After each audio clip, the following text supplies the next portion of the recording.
Welcome back into the GSMC Sports Podcast. We just finished up talking about some of the player empowerment that is sort of picking up motion in the NFL and Deion Sanders' comments on what the Colorado Stars will do next year. Now we are going to be sticking with some football and looking over the win totals that have been released by DraftKings Sportsbook yesterday.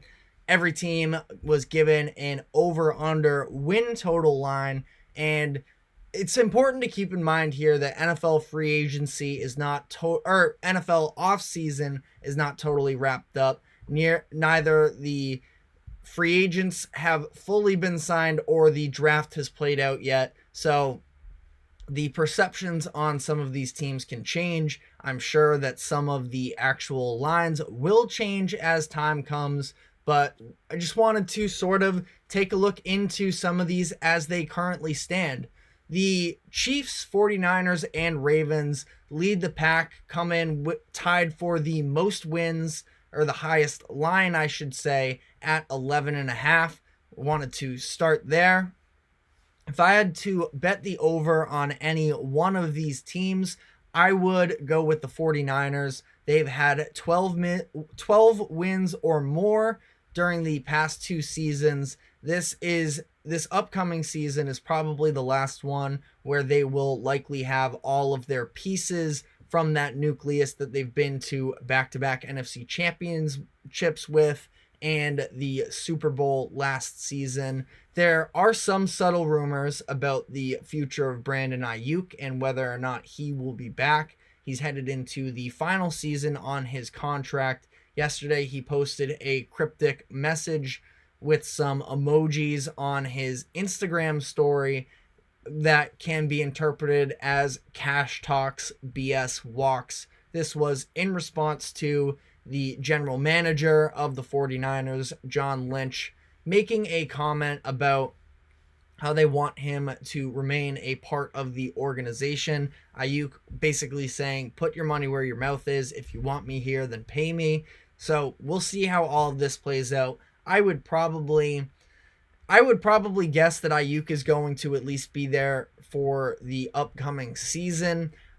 It wouldn't make sense to me, as they are in that top tier of contenders, to move on from him. I know a lot of the times you are looking for trying to maximize every asset. That expiring contracts can be a scary thing. But at the same time, I think that they are in contention for the Super Bowl, and it's just about putting the best team possible on the field.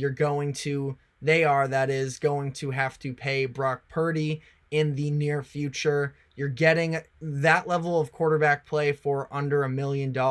You got to do what you can outside of that position to maximize your potential there. Maybe he threatens sitting out, but I think at a certain point, they probably will come to at least some sort of an understanding for him to be playing for them during the year. They do have to worry about the loss of Dre Greenlaw, who isn't going to be out for the entire year, but of course tore his Achilles during the Super Bowl. That's going to keep him out for a lot of the regular season. He should be back by the playoffs, but how much will this impact the way that their defense performs? And we're talking about just regular season wins here. So maybe we could see a little bit of a dip there. They did lose Oren Burks, who stepped in for Greenlaw during the Super Bowl there. Burks ended up getting, frankly, torched a little bit in pass coverage during that game as it was. So not like it's a massive loss, but they could probably look to add some depth at the linebacker position going forward to at least help during that stretch without Greenlaw. So we will see there. The Niners are going to have a lot of financial decisions to make going forward, but if they can get everybody on board to run it back this season, they have, in a wide open NFC, an incredible chance to make it back to the Super Bowl. And I find it hard to believe that they're going to win less games this year than they did last year. Last piece on it, would maybe be the injury concern. We've seen the way that some of their star players have missed significant amounts of time. Last year, they got a healthy George Kittle season, but Trent Williams was in and out with injuries. Christian McCaffrey was healthy for the most part, but we've seen in the past with him dealing with some injuries. And Deebo Samuel is another one where even in the playoffs, he was not at 100%.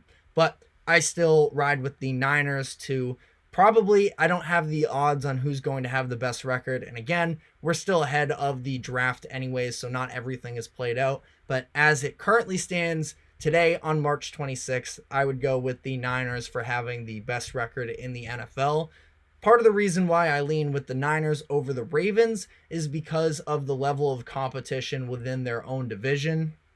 Ravens had the most wins in the league last season. I expect them to have another strong season, but their division is very difficult. Every team in the AFC North had a winning record last season, and that is with all three of those other teams dealing with injuries to their starting quarterbacks. Kenny Pickett played 12 games, Joe Burrow played 10, and Deshaun Watson played 6. Of course, Kenny Pickett's not going to be back for this upcoming season, but he was their starter for the season. I know Mason Rudolph ended up getting the last couple starts over him, but one way or another, their initial plan for the year went down with injury, was in and out there. So, I know that there's a little bit of a reputation with Burrow and Watson about some of their lack of ability to stay on the field, but if they do get to play, I think that it is a very tough division. And last year it was, despite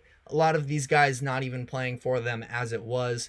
The Ravens were the number one scoring defense in the NFL last season. They have lost a couple of key players on that side of the ball, such as Patrick Queen and Geno Stone. They should still be a really good unit. I don't know about number one scoring. They do have studs on all three levels, though, in Justin Madubuike, Roquan Smith, and Kyle Hamilton.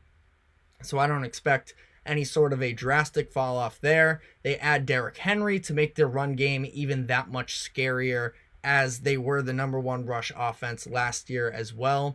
So they could definitely be an over candidate, but again, there's a chance in that AFC North division that those teams can beat up on one another, and that might be what holds the Ravens to under 11.5 wins. Next set of teams at 10.5 is the Bengals, Bills, Cowboys, Dolphins, Eagles, Falcons, Lions, and Packers. Out of this group, I thought that the Falcons felt a little bit high. The NFC South was not good last season. The Bucs won it all in their division, that is, with 9 wins, that is. I do expect the Falcons to win their division this season, and I do think that they can get to double digit, but 11 seems a little bit high for them. The state of Kirk Cousins returning from this torn Achilles injury is still has some question marks around it, and their quarterback situation last year was horrendous. They still won 7 games. Their head coach last year didn't really know what he was doing. They bring in Raheem Morris, who has some championship pedigree as well from when he was the defensive coordinator of the Rams. The thought process for the Falcons here is that as long as Kirk Cousins isn't terrible and can help manage them in a better way, they should be able to win a lot of football games. There are still some tough outs in their division, in my opinion. I know that the Saints and Buccaneers aren't extremely scary. The Buccaneers did win a playoff game, but I do feel like a lot of that was due to the state of the Eagles at the time. But I do feel like this is another division that can beat up on one another a little bit. And I like the Falcons this season. I would like the over for them a little bit more if they were set at 9.5, but we will see with that. Maybe I'm too low on them. The Cowboys and Eagles are on the same line here, which doesn't shock me. They are the 2 top teams in their division, 2 of the biggest names in the conference. I would probably lean towards betting the over on the Cowboys over the Eagles in this one, which might be a little bit of an unpopular opinion. I'm not totally sure.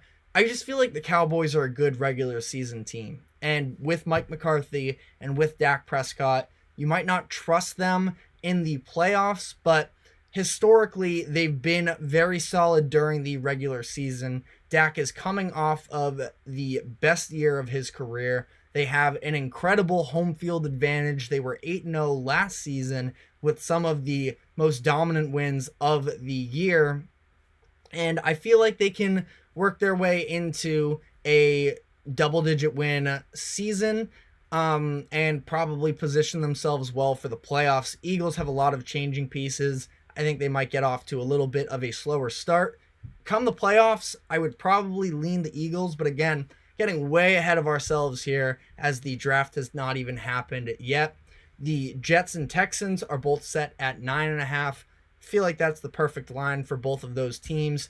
I can see the clear path for them to go over, but it would not surprise me if they went under. Texans, everybody loves them right now, but if there was a little bit of a regression in CJ Stroud's sophomore years as teams figure him out a little bit more, I still think he's great, but we see this happen sometimes with quarterbacks before they take off in their third year. They had that new coach syndrome bringing in DeMeco Ryans last season. I do think that they improved a lot of pieces on their roster as well, which I don't know. I would probably lean the over with them, but if there was regression at the quarterback position, it wouldn't shock me, and I do believe that division is going to actually take a step forward around them as well. The Bears, Browns, Buccaneers, Chargers, Colts, Jaguars, and Rams are all set at 8.5. The Chargers feel like an under to me out of this group.